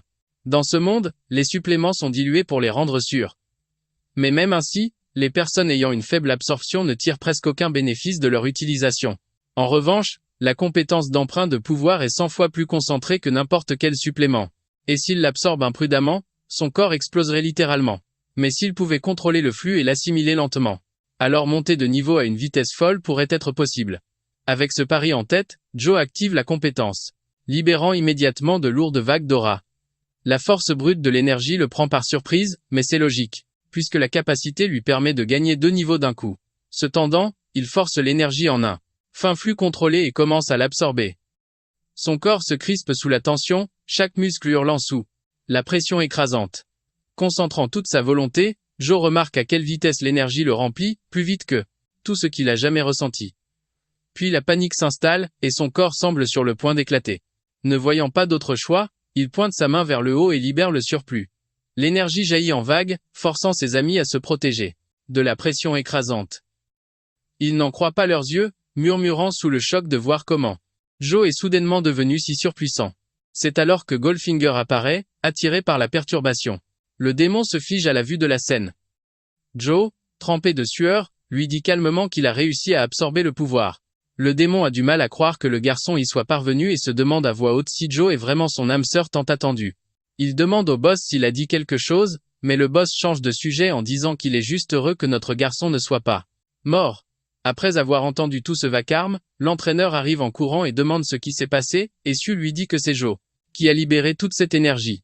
L'entraîneur est surpris de voir la quantité d'énergie stellaire et il dit immédiatement aux assistants d'apporter l'appareil de mesure. Après avoir mesuré la puissance de notre héros, il découvre qu'il est déjà devenu un oracle de niveau 3. Au début, l'entraîneur n'en croit pas ses yeux, mais il se précipite ensuite vers le bureau du directeur pour lui annoncer la nouvelle, car c'est le premier oracle de niveau 3 que l'école ait vu depuis très longtemps. Pendant ce temps, Su lui demande comment il a pu monter de niveau si rapidement et lui demande de lui apprendre la méthode. Il lui dit que c'est grâce à tout l'entraînement qu'il a suivi et il décide que la prochaine fois, il le fera en privé pour ne pas causer de problèmes inutiles. En entendant cela, tous les trois s'enthousiasment et ils augmentent l'intensité de leur entraînement. D'un autre côté, notre garçon demande au boss pourquoi il ne s'est pas mis en colère contre lui cette fois-ci. Il répond qu'il s'y est habitué maintenant. Goldfinger peut utiliser tous ses pouvoirs s'il veut juste monter de niveau rapidement car il a besoin que Joe devienne plus fort, mais il dit au démon qu'il n'a pas à s'inquiéter. Il a stocké une montagne d'énergie stellaire. Et une fois qu'il se sera habitué à cette nouvelle force, il montera de nouveau de niveau. C'est aussi simple que ça. Le patron entend ça et reste complètement silencieux. Le temps passe vite et la compétition approche à grands pas. Et notre héros s'entraîne comme un forcené jusqu'à ce que le grand jour arrive enfin. Toute l'équipe est surexcitée lorsqu'ils entrent dans le lieu de la compétition. Su est toute excitée car elle n'arrive pas à croire qu'elle a réussi à arriver jusqu'ici et dit que sa mère serait fière. Shen étale sa science, soulignant que cette année a le plus grand nombre de participants à ce jour. Quand quelqu'un l'interrompt et lui demande s'il est prêt pour la catégorie de niveau 4. Le type a le seum de ne pas avoir atteint le niveau à temps pour participer, mais Joe se contente de hausser les épaules. Les mots du proviseur résonnent encore dans sa tête, qu'il doit tout donner, et si les choses deviennent trop compliquées, il n'a qu'à abandonner. Il n'y a aucune honte à survivre pour combattre un autre jour. Comme les arènes pour le niveau 3 et le niveau 4 sont séparées, ils se séparent tous les trois, le laissant se préparer seul. Pendant ce temps, le proviseur et le coach débarquent dans la zone VIP, regardant partout comme des enfants dans un magasin de bonbons. Le coach rigole en disant « C'est le genre de luxe qu'ils attendaient. Tout ça grâce à leur école qui envoie enfin un combattant dans la catégorie de niveau 4. Aujourd'hui. » Soudain, le proviseur Wang apparaît et félicite le proviseur d'avoir formé 2 élèves de haut niveau en seulement quelques mois. Le proviseur fait preuve d'humilité et dit que ça n'a rien à voir avec lui. C'est entièrement grâce au travail acharné des élèves. Il n'a fait que les aider à subvenir à leurs besoins. Il remercie également Wang pour son aide car il lui a donné toutes les informations Clé sur la compétition. Après la réforme, le gouvernement a annoncé des subventions pour les écoles gagnantes. Et à cause de ces subventions, la difficulté du tournoi augmentera également. Soudain, un type arrogant dit qu'un Pékeno s'est frayé un chemin jusqu'au salon VIP, et cause tout ce raffut. Le proviseur veut lui répondre, mais Wong l'arrête et lui dit de ne pas chercher les ennuis avec eux car ce sont tous des proviseurs d'école qui ont déjà remporté cette compétition par le passé. Le proviseur dit que tout ça, c'est du passé et que personne ne sait vraiment qui va gagner cette compétition. Le type aux cheveux blancs lui dit de profiter de cette scène pour la première et dernière fois afin qu'il s'en souvienne clairement. Le coach demande au proviseur si les élèves s'en sortiront, car il participe à une compétition d'un si haut niveau pour la toute première fois. Yu demande alors au coach ce qu'il pense de ses élèves. Il répond que tous sont talentueux, et que Joe est un prodige bien plus talentueux que n'importe quel génie. Le proviseur lui dit que ils doivent simplement croire en leurs élèves. Dans les gradins, la classe encourage Joe, mais elle s'inquiète pour lui et elle est très nerveuse car c'est la toute première fois qu'elle vient ici. Au début, elle n'arrivait pas à croire que notre garçon participait à la compétition. Mais maintenant, elle est là pour l'encourager. Il y a une semaine, à l'école, elle pensait que Joe était devenu l'étoile montante de l'académie. Elle ne pourrait plus le voir, car maintenant il ne prendrait plus la peine de s'occuper de quelqu'un de la classe inférieure. Alors qu'elle pense à tout ça, elle est sur le point de s'effondrer par terre. Mais notre héros apparaît, la rattrape juste à temps. Il lui demande si elle va bien et elle le remercie, puis lui demande ce qu'il fait ici. Il lui dit qu'il l'a vu, alors il est venu lui dire bonjour. Elle avoue qu'elle pense que maintenant il fait partie de l'élite et qu'il ne verra plus jamais personne de la classe inférieure. Il lui dit que les amis, c'est pour la vie et que quoi qu'il arrive, ça ne peut pas changer.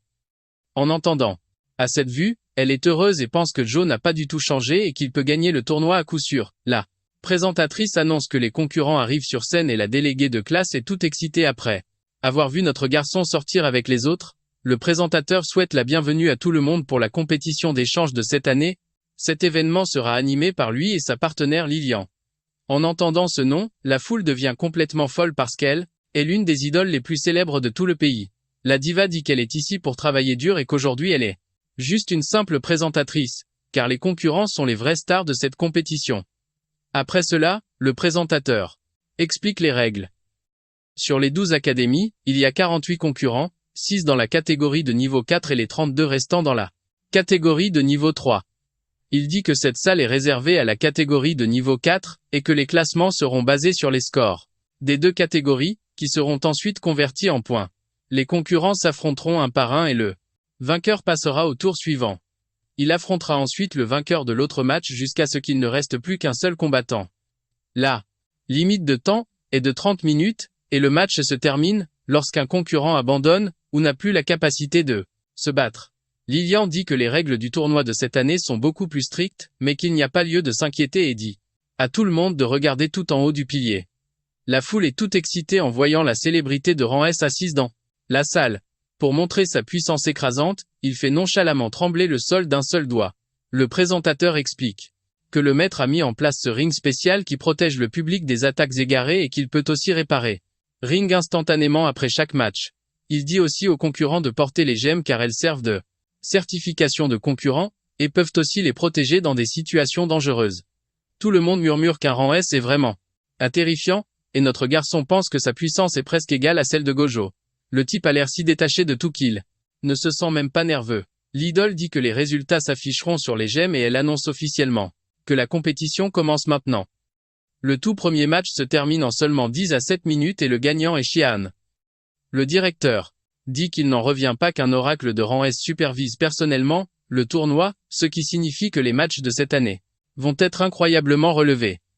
Le directeur Wong dit que c'est entièrement dû à la différence entre le niveau 4 et le niveau 3. Puisque les oracles de niveau 4 maîtrisent déjà complètement leur technique de combat, les écoles célèbres sont si riches qu'acheter des techniques de rang C est pratiquement une routine pour elles. La seule raison pour laquelle elles arrivent toujours à gagner le tournoi est qu'elles utilisent l'argent des bourses pour fournir à leurs concurrents les meilleures potions et techniques de combat. Mais cette année, les choses vont complètement changer. Le 5e match oppose Lan Qin et Lie. Dans ce combat, Qin joue avec son adversaire en esquivant chacune de ses attaques. Puis elle utilise une technique de combat basée sur une capacité et immobilise son adversaire avant de porter le coup de grâce et gagner le match. La foule est toute excitée en voyant cela, et beaucoup de gens pensent qu'elle utilise secrètement une sorte de...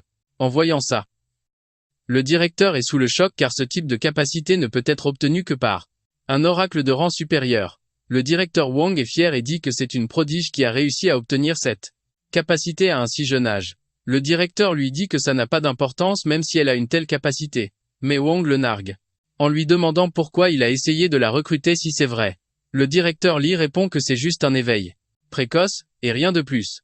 Dans le 6e match, Wang ne permet même pas à son adversaire d'attaquer, et termine le combat en seulement 5 secondes.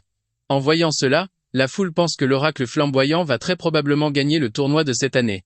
Également, l'autre directeur pense que personne ne peut être comparé à l'élève qui est personnellement formé par le directeur Li.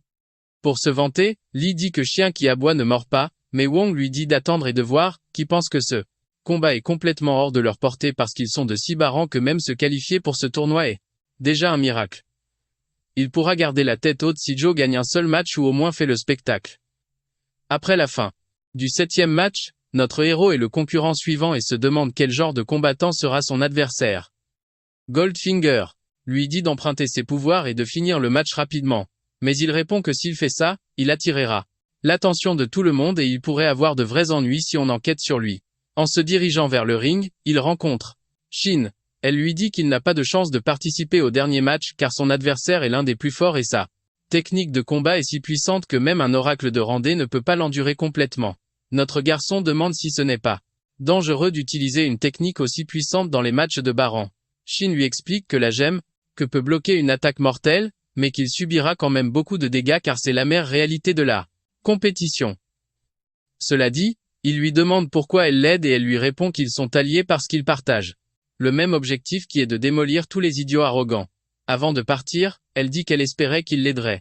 Mais comme son adversaire est si puissant, ce serait génial s'il pouvait au moins l'épuiser un peu.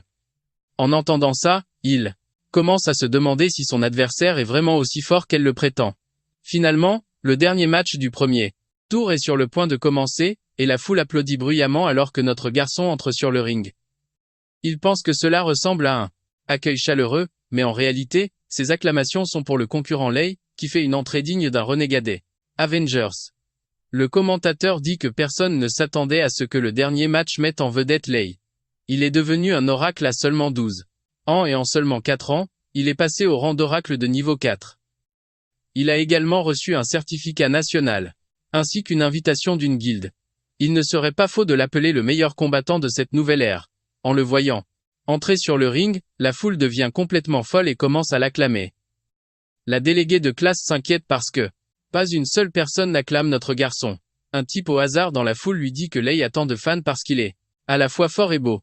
Au contraire, son adversaire ressemble juste à un type lambda avec un mauvais caractère.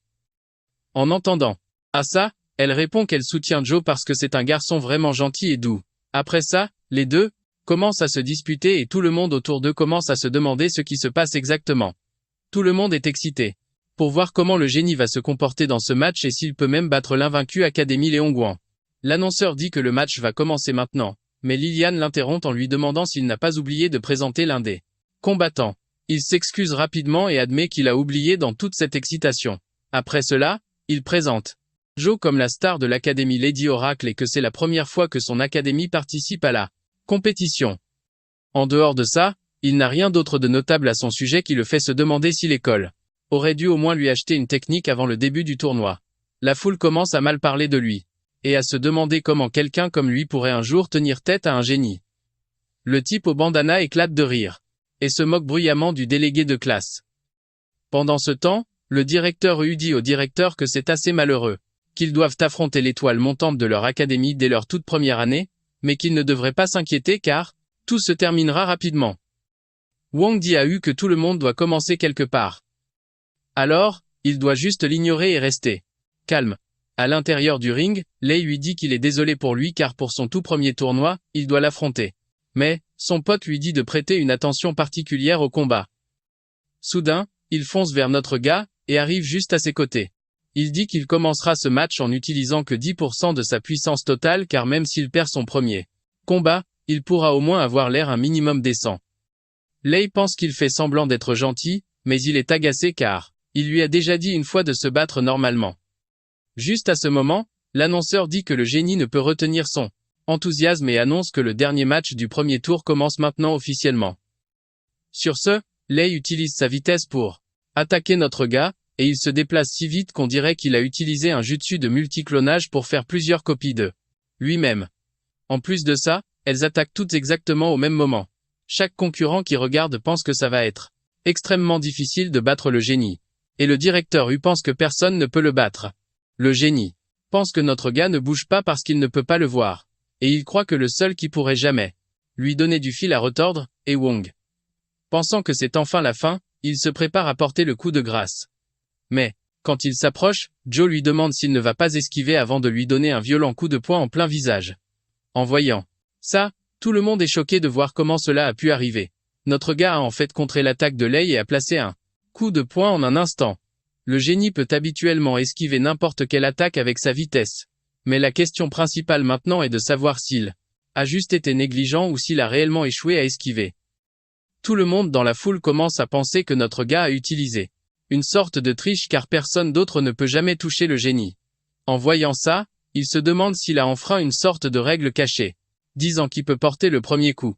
Wang dit au directeur que son élève a clairement d'impressionnantes compétences. Le directeur U dit qu'il doit tricher car personne n'est plus rapide que Lei. Mais le directeur répond que s'il trichait, alors les supérieurs les auraient déjà attrapés. Le directeur Li lui dit de la fermer. Parce qu'il donne un très mauvais exemple avec ses pleurnicheries et ses jérémiades. Il suggère qu'il devrait regarder tranquillement le match. Le match car ce n'est pas encore fini. À ce moment-là, le Pikachu crie aussi, insistant sur le fait qu'il n'en a pas encore terminé. Il admet qu'il n'avait pas pris Joe au sérieux avant et jure maintenant de tout donner. La foudre s'enroule autour de lui alors qu'il charge. Une autre attaque, criant que ses pouvoirs sont à peine sous contrôle. Lei continue d'invoquer encore plus d'éclairs mais notre gars reste calme, sans même scier. Il trouve presque amusant que Lei ait autant d'énergie stellaire en lui. Soudain, un éclair de foudre jaune passe à toute vitesse devant Joe, le prenant par surprise. Le type ricoche contre la barrière et rebondit dans l'arène comme un flipper hyperactif, gagnant en vitesse à chaque coup. Le commentateur crie que Lei est sur le point de déchaîner son atout maître, tandis que Lilian continue d'ajouter des commentaires inutiles. Lei sourit, convaincu qu'il a déjà la victoire en poche, et plonge d'en haut pour asséner un coup de pied surchargé. Notre gars ne prend pas la peine d'esquiver ou de se défendre. Au lieu de ça, il lance calmement un unique coup de poing en plein dans le visage de Lei.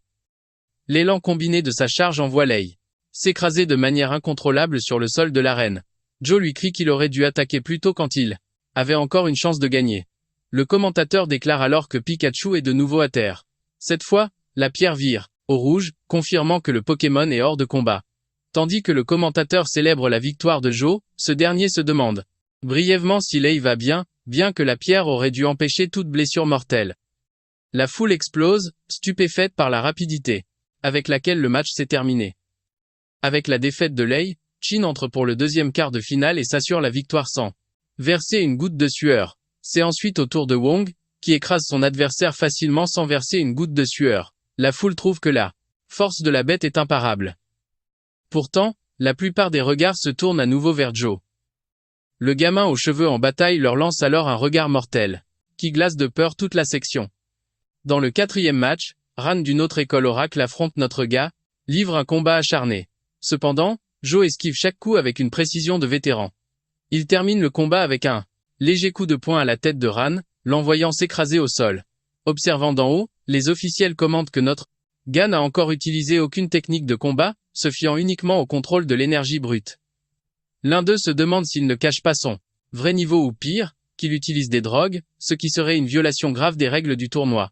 De retour dans l'arène, le commentateur commence à faire monter l'ambiance pour les demi-finales, appelant Joe à affronter un autre combattant, Lou. Il se fige en pleine phrase alors que des officiels en costume sombre montent sur la scène. Le public murmure avec confusion, se demandant qui ils sont. L'un des inspecteurs ordonne à notre héros de porter un équipement spécial et de libérer son énergie stellaire. La foule réalise que ce sont les inspecteurs du tournoi, et commence à s'agiter, suspectant que Joe est accusé de tricherie.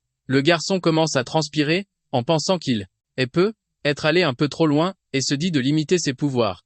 Les inspecteurs lisent les résultats qui indiquent que les mesures sont stables et dans les limites autorisées. Ils annoncent alors à la foule que le concurrent ne triche pas. Il s'écarte ensuite et le commentateur crie alors avec incrédulité que notre héros est officiellement confirmé comme étant de niveau 4. Et la demi-finale est autorisée à commencer. La foule digère l'information, un instant puis devient folle, en réalisant que notre héros est vraiment légitime. De l'autre côté de la scène, Lou commence à trembler et son visage pâlit alors qu'il prend conscience de la situation. Quand le match commence, il se termine instantanément lorsque Joe le met KO d'un seul coup décisif. Le commentateur en perd presque la voix, hurlant dans le micro pendant que Liliane continue d'ajouter des commentaires inutiles. Dans les gradins, le directeur Wang se tourne vers notre directeur, le félicitant d'avoir formé un tel monstre d'étudiants. Le type accepte avec suffisance toutes les remarques, et les autres directeurs qui se moquaient de lui se précipitent pour le féliciter aussi. Il sourit poliment, bien que l'attention le mette un peu mal à l'aise. De l'autre côté, Li et Yu regardent avec une irritation évidente.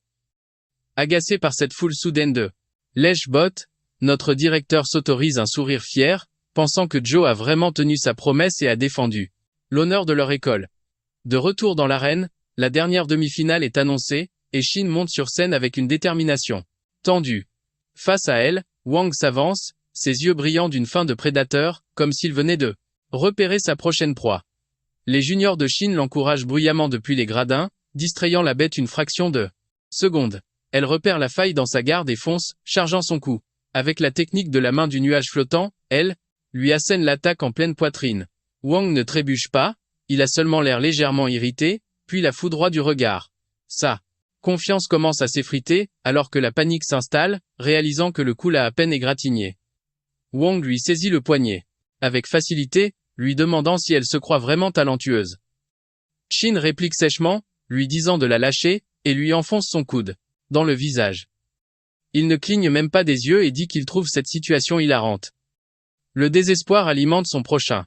Un mouvement alors qu'elle charge une autre explosion et le ligote fermement avec sa magie, jusqu'à ce qu'il ressemble à une momie. Elle utilise ensuite des coups de pied du style du vent et martèle son corps ligoté de frappes implacables. Pendant un instant, elle se détend un peu, convaincue que tous ses coups ont porté et ont dû faire des dégâts. Cet espoir est anéanti instantanément lorsque Wang apparaît soudainement derrière elle tel un fantôme, glaçant le sang dans ses veines. Elle essaie de se retourner, incrédule, se demandant comment il a pu bouger si vite, mais il est déjà trop tard. Il lui enfonce son poing, en utilisant ses arts de la rage sanguinaire, et l'envoie voler dans la barrière, qui se fissure. Alors que les éclats se dispersent, Shin tombe à genoux, à peine capable de respirer. Pendant que le commentateur déclare que Wang a maintenant le dessus, ses juniors détournent leurs yeux larmoyants, car ils ne peuvent supporter la vue d'elle se faisant absolument décimer.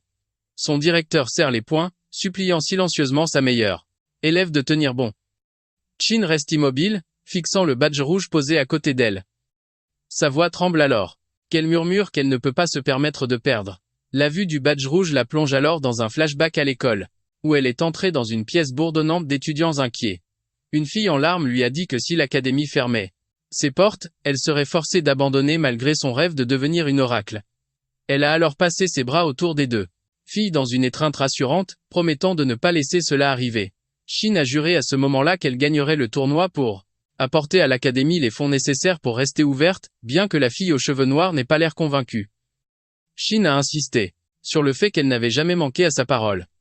La fille a alors fouillé dans sa poche, et en a sorti une amulette rouge faite à la main pour porter un chance. Ce moment a réchauffé le cœur de Shin, et elle a promis de se battre de toutes ses forces. De retour dans le présent, elle tend la main vers le porte-bonheur, murmurant à nouveau qu'elle a fait une promesse. Wang s'en fiche et piétine le gris-gris sans aucun ménagement, se moquant d'elle en demandant si c'est tout ce qu'elle vaut. Il lui donne alors un coup de pied brutal tout en gardant les mains dans ses poches. Son cristal devient rouge et elle perd connaissance, mais Wang continue de la narguer. Le commentateur hurle que le combat est terminé, mais la bête lève à nouveau le pied, prête à l'écraser. La foule commence à paniquer et le commentateur crie pour que quelqu'un l'arrête. Les spectateurs regardent avec horreur, se demandant ce que le monstre compte faire. La voix du directeur Wang se brise alors qu'il supplie que quelqu'un sauve son élève. Un officiel ordonne au maître d'intervenir, mais le type reste calme, affirmant que la situation est sous contrôle. Pendant ce temps, Wang abat son pied avec une force sauvage, creusant un cratère dans l'arène. Cependant, ses yeux s'écarquillent quand il réalise que sa cible a disparu. Notre héros se tient maintenant là avec Shin dans ses bras, l'ayant sauvé juste à temps. Il interpelle la bête, lui demandant si c'est le genre d'intimidation que son école enseigne.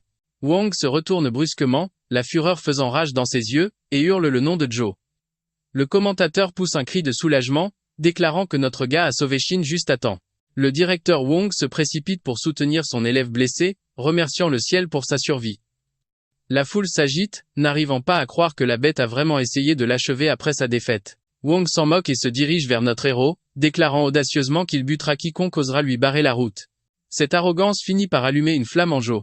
Notre gars lui lance à son tour un regard de tueur et met la bête au défi de tenter sa chance. Les médecins de service emmènent la fille sur un brancard pendant que le commentateur presse le personnel de préparer rapidement l'arène pour le prochain combat. Dans les gradins, les amis de notre gars se rassemblent avec la déléguée de classe. Shen demande comment ça se présente, et elle répond que Joe est déjà en finale, bien qu'elle admette que quelque chose cloche avec son adversaire. L'ami de notre directeur prévient notre gars d'être prudent, puis crie à notre héros de ne pas sous-estimer celui qui l'affronte. Remonté à bloc, Joe l'assure qu'il n'y a pas lieu de s'inquiéter. Dans l'arène, Wong se moque de notre héros en pensant qu'il a une chance, mais il rétorque que le type parle beaucoup trop. Il a un sourire narquois et demande si la bête est vraiment là pour se battre ou juste pour jacasser. Alors que les deux adversaires se font face, leurs auras s'embrasent sauvagement, se transformant en une confrontation d'énergie. Le commentateur déclare le match officiellement commencé. Wong ne perd pas de temps, lançant un coup de poing soudain. Mais notre héros l'encaisse comme si de rien n'était, son corps ne bougeant même pas d'un iota. La bête sourit narquoisement, le narguant en disant qu'il pensait que Joe serait plus coriace, mais notre gars réplique instantanément qu'il lui a volé les mots de la bouche, laissant le type en sueur. Notre héros en remet une couche, demandant si c'est vraiment le niveau du vainqueur du tournoi précédent. Il tente alors une prise, mais Wong parvient à peine à l'esquiver. Wang active sa compétence de rage sanguinaire, chargeant son poing alors que les deux commencent à se marteler à pleine vitesse, aucun n'étant prêt à céder un pouce de terrain. Le commentateur crie, incrédule, qu'il n'a jamais vu un combattant de niveau 4 se battre aussi férocement. Même le camarade de classe de Joe est abasourdi, réalisant que notre gars s'est retenu pendant tout leur combat d'entraînement. De retour dans l'arène, Joe lui assène un uppercut massif directement dans la mâchoire de Wong. Wong ne perd pas de temps. Lançant un coup de poing soudain, mais notre héros l'encaisse comme si de rien n'était, son corps ne bougeant même pas. La bête a un sourire narquois, le narguant en disant qu'il pensait que Joe serait plus coriace, mais notre gars réplique instantanément qu'il lui a volé les mots de la bouche, laissant le type transpirer à grosses gouttes. Le gars insiste, demandant si c'est vraiment le niveau de quelqu'un qui a gagné le tournoi précédent. Il tente alors une prise, mais Wong parvient à peine à esquiver. Wong active sa compétence de rage sanguinaire, chargeant son poing alors que les deux commencent à se marteler à pleine vitesse, aucun n'étant prêt à céder un pouce de terrain. Le commentateur crie, incrédule, qu'il n'a jamais vu un combattant de niveau 4 se battre aussi férocement. Même le camarade de classe de Joe est stupéfait, réalisant que notre gars s'est retenu pendant tout leur combat d'entraînement. De retour dans l'arène, Joe assène un uppercut massif directement dans la mâchoire de Wong.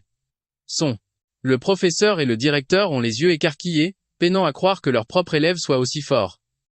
Du sang gicle de la bouche de Wong, alors qu'il se demande comment une force de la nature comme lui a pu être repoussée aussi loin.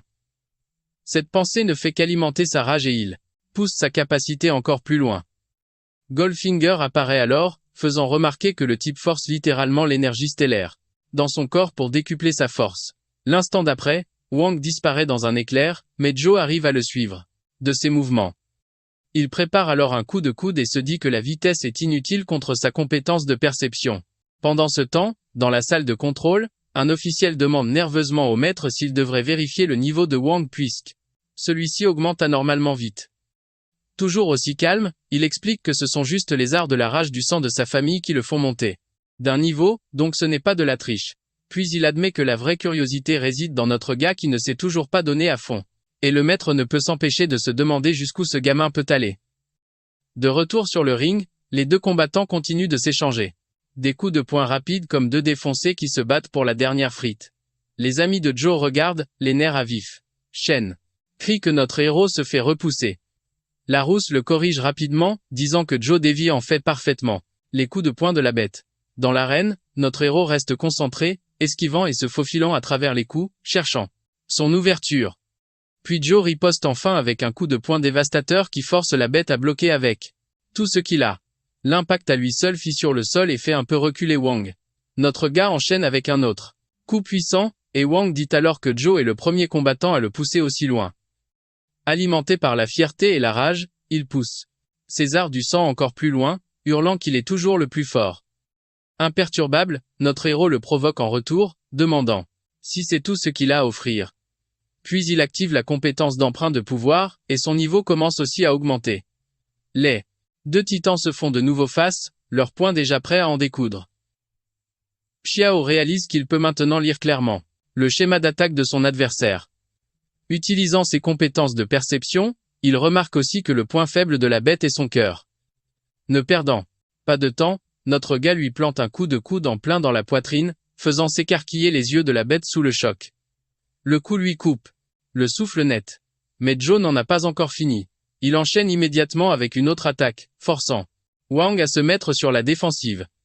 La bête bloque coup de poing après coup de poing, chacun plus lourd que le précédent. Tout en pensant, incrédule, que la vitesse et la puissance de notre héros continuent d'augmenter, le type refuse d'accepter la défaite et pousse César du sang au-delà de leurs limites. Notre gars déclare alors que le combat est déjà joué et charge son point d'énergie stellaire pure. Wang lui hurle de mourir et envoie lui aussi un coup de poing massif. Leurs poings se heurtent, provoquant une énorme explosion qui envoie des ondes de choc à travers l'arène. Les spectateurs lèvent les bras, se protégeant de la violente déflagration. Le directeur est scotché au combat, demandant frénétiquement ce qui vient de se passer. Alors que la fumée se dissipe, l'annonceur crie que Wang est toujours debout. Mais à l'instant même, la bête s'effondre et son cristal tombe au sol, qui est maintenant rouge. Le dernier encore debout n'est autre que notre gars. Sur ce, l'école Laïta remporte officiellement la première place dans la catégorie de niveau 4 ainsi que tout le championnat. Les amis de Joe commencent, fêtant bruyamment, hurlant qu'ils ont enfin gagné le tournoi. Son professeur et le proviseur l'acclament également, criant qu'il a rendu leur école fière. Des larmes coulent sur le visage du proviseur alors qu'il déclare qu'ils n'auront plus à mendier de l'argent. Tandis que son professeur reste impassible face à sa réaction dramatique, les mêmes proviseurs qui se moquaient de lui se précipitent maintenant pour le féliciter, lui léchant les bottes sans vergogne pour sauver la face. Pendant ce temps, le proviseur de Wang est furieux de l'humiliation, et même le proviseur finaliste de l'année dernière ne sait plus quoi faire. À la grande surprise du proviseur, Li, son prétendu allié, l'abandonne complètement et détale sans se retourner. Maître Bi décide de s'en aller également puisque le tournoi est terminé, et l'organisateur le remercie sincèrement pour ses efforts. En sortant, les yeux de Bi se plissent soudainement quand il aperçoit deux silhouettes inconnues qui observent depuis le côté. Il se demande instantanément s'ils sont là pour recruter Joe. Un vieil homme murmure à la fille à côté de lui qu'il ne s'attendait jamais à ce qu'une école aussi paumée produise un tel monstre. Il lui demande si elle peut faire entrer notre héros dans leur guilde. La fille, Lynn, admet qu'ils étaient amis d'enfance, mais que maintenant Joe ne la reconnaît même plus. Malgré tout, elle jure qu'elle utilisera tout ce qu'elle a pour le recruter.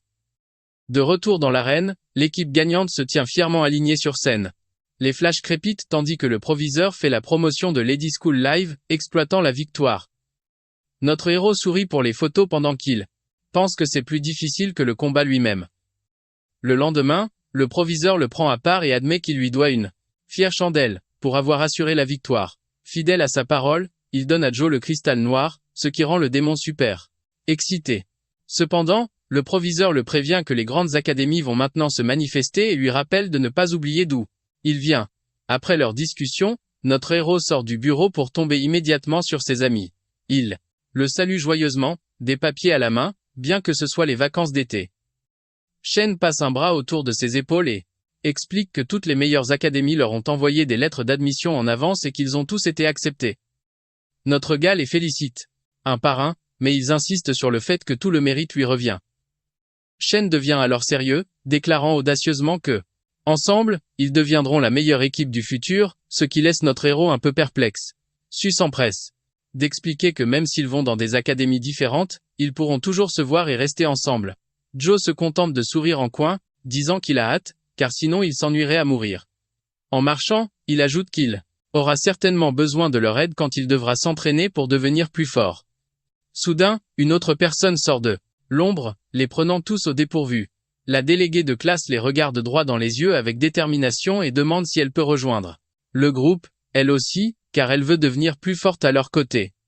La déléguée a les yeux qui pétillent quand elle entre enfin dans la salle de classe d'élite. Elle remercie notre héros pour son aide, mais il écarte le compliment, disant que c'est grâce au proviseur. Le remercie alors aussi le proviseur, qui répond qu'il est heureux d'aider. Il ajoute qu'il prévoit de rendre ces installations accessibles à tous, avec beaucoup d'autres changements à venir. Après avoir gagné la compétition, le proviseur a enfin les fonds pour faire ce qu'il veut, et tout ça grâce à ses élèves. Il félicite ensuite tout le monde pour leurs efforts. Pendant que le groupe plaisante sur le fait que tous ces changements se produisent juste après leur départ, Sue demande à la déléguée de classe pourquoi elle s'entraîne si dur alors que ce sont les vacances et qu'il n'y a pas de compétition. Elle raconte son histoire, avouant qu'elle n'a jamais pensé être douée, mais qu'elle a été surmotivée en voyant tout le monde travailler si dur. Elle continue en disant qu'elle veut postuler en tant qu'étudiante culturelle spéciale, pour laquelle il reste un mois, ce qui fait pleurer la fille aux cheveux roses. Sue attrape alors la main de la déléguée, et promet de l'aider de toutes les manières possibles. Shen demande à Joe ce qu'il compte faire et s'il a déjà choisi une école. Il révèle qu'il n'a pas encore reçu de lettre, ce qui prend tout le monde au dépourvu, car ils ont tous reçu la leur instantanément des 5 académies majeures. Le directeur s'éclaircit la gorge et interpelle notre héros, disant qu'il a quelque chose à lui dire. Il lui tend une enveloppe rouge et explique qu'elle y est arrivée tout récemment. Shen soupire de soulagement, disant qu'il savait qu'il était impossible que notre gars se soit fait avoir. Joe lit la lettre attentivement et dit à haute voix qu'elle vient de l'Académie de l'Aube. Tout le monde est choqué par ce nom et le blond s'écrie que c'est l'Académie au sommet de la hiérarchie. Notre gars lui demande d'expliquer, alors il se met en mode compteur. Il explique qu'il y a 5 académies majeures qui servent de symbole d'autorité et de force. Cependant, une se dresse au-dessus de toutes, l'Académie de l'Aube, qui a le pouvoir de débaucher n'importe quel étudiant qu'elle désire. Joe demande alors pourquoi il n'y a pas 6 académies au lieu de 5. Le directeur répond que la véritable valeur de cette académie ne peut être mesurée et qu'elles ont toutes été construites pour combattre la faille. Il devient sérieux en disant que l'information est strictement confidentielle, mais accepte de la leur donner. Quand même, vous voyez, la faille est une autre dimension remplie de monstres surpuissants. S'ils parviennent à s'échapper dans le monde réel, ce sera le chaos total. C'est pourquoi des envoyés sont dépêchés pour éradiquer ces monstres chaque fois que ces portails apparaissent. Bien que nettoyer une faille soit extrêmement rentable, le risque est bien trop grand. L'homme révèle qu'il a autrefois fait partie d'une escouade de nettoyage de failles. Cependant, il n'a fallu que la mort d'un membre clé pour plonger toute l'équipe dans le chaos, et elle a finalement été dissoute. Même si les autres académies exigent aussi que les étudiants nettoient des failles, l'Aube est tout simplement d'un autre calibre, alors il l'avertit de bien réfléchir. Le directeur rassure Joe en lui disant que les autres académies sont toujours ouvertes pour lui et qu'il ne devrait pas risquer sa vie. Cependant, il a déjà pris sa décision et dit qu'il rejoindra l'Aube. Le grand homme sourit, comme s'il connaissait déjà la réponse et commente qu'il atteindra certainement de nouveaux sommets. Shen passe son bras autour de lui et dit qu'ils deviendront plus forts ensemble, et que la faille sera un jeu d'enfant pour eux tous. Le blond remarque alors que la date limite n'est que dans 10 jours, alors qu'elle dure normalement environ 6 mois, ce qui fait suer notre héros. Notre héros leur dit qu'il doit se préparer et ne peut pas entraîner la déléguée, mais le groupe le rassure en lui disant qu'ils vont se débrouiller. De retour à son appartement, il commence à faire une liste de tout. À ce moment précis, le livre démoniaque apparaît et fait flotter le cristal devant lui. Tendant un bras, il touche le cristal et absorbe quelque chose de celui-ci. Le cristal noir tombe au sol et se brise, ce qui manque de provoquer une crise cardiaque à notre héros. Shu a le cœur brisé et se plaint qu'il voulait échanger le cristal contre de l'argent. Goldfinger lui dit de laisser tomber puisque c'est inutile maintenant, et demande plutôt comment s'est passée la visite de l'école. Il révèle qu'il a été accepté à l'Académie de l'Aube, un endroit parfait pour gagner de l'argent et devenir plus fort. Le seul problème est qu'il devra piller des failles. Le livre démoniaque lui dit que les failles ne sont pas à craindre puisque l'énergie stellaire en provient. Notre héros alors change de sujet et demande s'il y a une récompense, puisqu'un de ses vœux a déjà été exaucé. Goldfinger se met un peu en colère d'être traité comme un puits à souhait, mais accepte de l'aider car les failles sont liées à ses propres vœux. Il dit à Joe de supporter cela, et libère une énergie sombre vers lui. Notre héros absorbe l'aura ténébreuse et le système l'informe qu'il a débloqué la compétence création divine. Le pouvoir remodèle tout son corps alors qu'il supporte la douleur et atteint le niveau 6. Une fois le processus terminé, notre garçon demande ce qui vient de se passer. Le système explique qu'il a maintenant le pouvoir de créer n'importe quoi en utilisant son énergie. Goldfinger révèle que cette compétence appartenait autrefois à son vieil ami Sato et qu'elle peut littéralement tout créer. Les récompenses d'avant ne sont rien comparées à celles-ci. Il se demande si c'est juste une façon sophistiquée de monter de niveau, mais Goldfinger le gronde, disant que les niveaux ne font pas tout. Le démon explique que les niveaux n'affectent que le physique de base d'une personne. Le premier réveil à Dank détermine vraiment l'avenir d'une personne, c'est pourquoi il a donné à Joe cette compétence pour éviter d'éveiller quelque chose de complètement inutile. À ce moment-là, il réalise que Shin a eu un éveil de type compétence aussi, et que les compétences de combat normales font pâle figure en comparaison. Il réalise alors pleinement qu'entrer dans une faille demande plus que de la force brute. Goldfinger lui dit que la puissance de la compétence dépend entièrement de l'état d'esprit de l'utilisateur et l'exhorte à la tester sans plus attendre. Shu remarque qu'après le remodélage, il ne sent plus l'énergie stellaire être absorbée. Même le panneau du système ressemble maintenant à une interface de jeu vidéo. En regardant ses stats, il se demande s'il y a une fonction de boutique, mais à sa grande déception, elle est verrouillée. Un tas d'autres fonctions sont également verrouillées jusqu'à ce qu'il monte de niveau. Il consulte alors l'écran de montée de niveau, qui lui donne plusieurs missions secondaires, mais il n'a pas assez de points d'âme pour commencer. Goldfinger lui demande ce qui lui prend tant de temps, et Joe explique qu'il devra entrer dans la faille pour monter de niveau, mais qu'il n'est pas encore assez fort. Le livre démoniaque commence à se plaindre que notre héros se révèle être plutôt inutile. Juste à ce moment, un nouveau panneau système apparaît devant Joe, annonçant qu'un autre vœu vient d'être exaucé. Son corps se met à briller alors qu'il reçoit une nouvelle récompense, une armure de mage. L'équipement est de grade unique et peut invoquer une armure autour de son corps pour bloquer les attaques. Il est ravi car non seulement cela augmente sa défense, mais aussi sa force. Goldfinger a un peu les larmes aux yeux, disant qu'il a utilisé toute la puissance qu'il avait emmagasinée, mais dit à Joe de faire de son mieux à partir de maintenant. Le lendemain, le directeur lui demande pourquoi il part si. Joe explique que même si ce n'est qu'un jour de voyage, il veut arriver en avance. Il tend alors au directeur un mot, lui demandant de le donner à sa sœur à l'hôpital et de garder un œil sur elle. L'homme dit que notre héros devrait le faire lui-même, mais il explique que la situation est compliquée et qu'il ne peut pas la voir pour le moment. Ne cherchant pas à en savoir plus, le directeur écarte le sujet et accepte de le faire pendant que tout le monde souhaite bonne chance à Joe pour son voyage.